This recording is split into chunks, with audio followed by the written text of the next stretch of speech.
प्रभु यीशु मसीह का धन्यवाद हो। प्रभु यीशु मसीह के महान और उत्तम नाम में आप सभी को बड़ी आशीष मिले। आज का जो मेरा टॉपिक है वो है प्रकाशित वाक्य की पुस्तक, उसका 22 अध्याय 7 से लेकर के 9 तक, रेवलेशन चैप्टर 22 7 to 9। और ये इस श्रृंखला का वीडियो नंबर 120 है, 120। और यहाँ पे परमेश्वर के वचन में इस प्रकार से लिखा हुआ है कि देख, मैं शीघ्र आने वाला हूँ। धन्य है वो जो इस पुस्तक की नबूवत के वचन को मानता है। मैं वही यूहन्ना हूँ जिसने ये बातें सुनी और देखी। जब मैंने सुना और देखा तब मैं उस दूत की उपासना करने के लिए उसके चरणों पर गिर पड़ा जिसने ये बातें मुझे दिखाई थी। पर उसने मुझसे कहा, ऐसा मत कर, मैं तेरा ही भाई और नबियों का और जो इस पुस्तक की बातों पर मन लगाते हैं उनका संगी दास हूँ। परमेश्वर ही की उपासना कर। यहाँ पर यीशु मसीह के दूसरे आगमन, विश्वासियों के कर्तव्य और एकमात्र परमेश्वर की आराधना करना अनिवार्य और ज़रूरी है। यह पुस्तक लगभग 95 एडी के आसपास सम्राट डोमिटियन के शासन काल में प्रेरित यूहन्ना द्वारा पतमुस टापू पर निर्वासन के दौरान लिखा था। उस समय मसीहों को भीषण अत्याचारों का सामना करना पड़ रहा था। रोमन साम्राज्य के शासक स्वयं को ईश्वर मानकर पूजा करवाने का दबाव डालते थे। प्रथम शताब्दी के कुछ यहूदी और प्रारंभिक मसीह समुदायों में स्वर्गदूतों की आवश्यकता से अधिक आदर देने या पूजने की प्रवृत्ति पनप रही थी। आयत 9 में ऐतिहासिक रूप से ये स्पष्ट करती है कि सृष्टि का कोई भी प्राणी, चाहे वो कितना ही महान स्वर्गदूत क्यों ना हो, पूजा के योग्य नहीं है। वर्ष 7 में हम देखते हैं कि देख, मैं शीघ्र आने वाला हूँ। यहाँ सीधे यीशु मसीह स्वयं से बोलते हैं। यूनानी शब्द तचु या का अनुवाद शीघ्र है।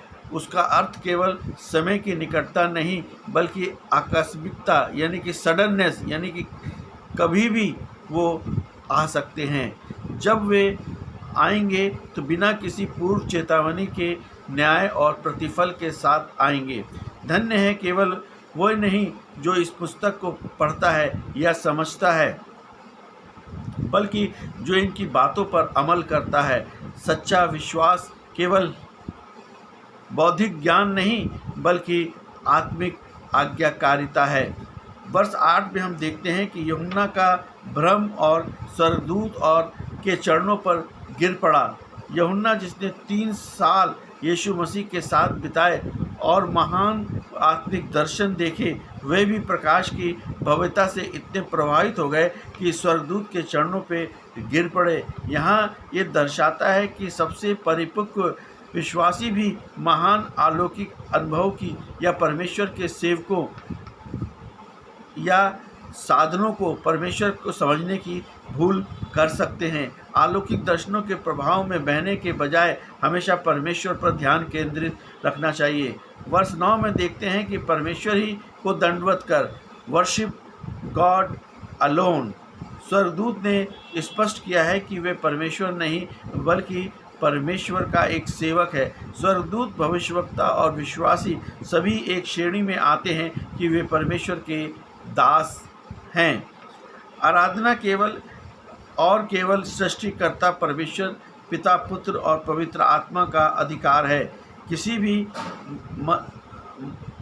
मध्यस्थ, किसी भी संत, स्वर्गदूत या धार्मिक गुरु को परमेश्वर का स्थान नहीं दिया जा सकता। मुख्य आध्यात्मिक जो शिक्षाएं हैं वो ये हैं कि हमें जागरूकता में रहना है, यानी कि रेडी रहना है।